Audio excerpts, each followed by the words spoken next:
The legendary Tokoloshe.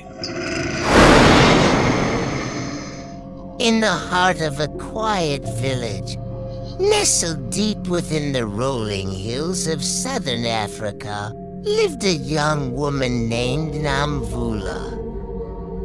Her grandmother, Gogo, was the village elder, a woman whose eyes held the wisdom of generations and whose stories were woven with the threads of ancient traditions. One evening, as the sun bled crimson across the horizon, Gogo sat Nomvula down, her expression unusually grave. She spoke of the Tokoloshe, the invisible night terror, a malevolent creature said to be conjured by dark magic. Small, hairy, and powerful, it could only be seen by children or by those who had been cursed. Nomvula, a modern woman with a skeptical mind, listened with a mixture of respect and disbelief. That night, she went to bed, dismissing the tale as just another of Gogo's fireside fables. But a deep, unsettling cold seeped into her room, a cold that had nothing to do with the night air. A faint, scratching sound echoed from beneath her bed. Her heart began to pound. She tried to tell herself it was just the house settling or a rat scurrying in the dark. But the scratching grew louder, more rhythmic, more deliberate. It was followed by a low, guttural giggle that seemed to crawl up the walls and slither into her ears. Terror seized her. She remembered Gogo's warning. The Tokoloshe loves to torment its victims from below. People in the know, Gogo had said, raised their beds on bricks to keep the creature at bay. Nomvula's bed was low to the ground. She pulled the blankets up to her chin, her eyes wide in the darkness, every nerve screaming. The scratching stopped. A heavy silence filled the room. So profound it was more terrifying than the noise. Then she felt it. A pressure on the mattress near her feet. Something was climbing onto her bed.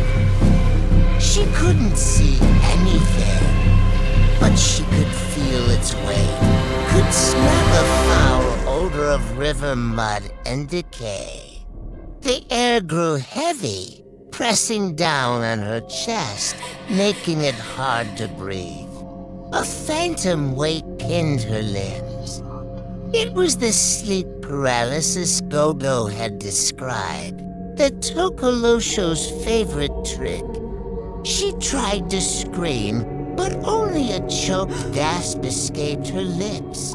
A cold, tiny hand, rough with matted hair, touched her ankle. It was an icy grip that seemed to drain all the warmth from her body.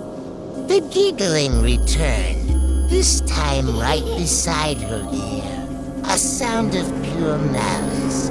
The hand began to creep up her leg, slow and deliberate. Panic surged through Nomvula, a primal fear that shattered her skepticism. This was real.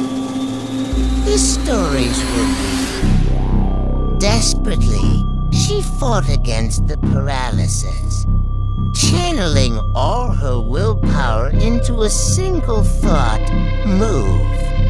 With a convulsive effort, she threw herself sideways, tumbling off the bed and crashing onto the hard, cold floor. The connection was broken. The pressure vanished.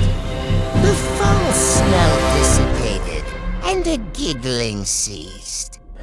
Gasping for air, Nomvula scrambled to her feet and fled the room, not daring to look back. She burst into Gogo's hut, sobbing and trembling.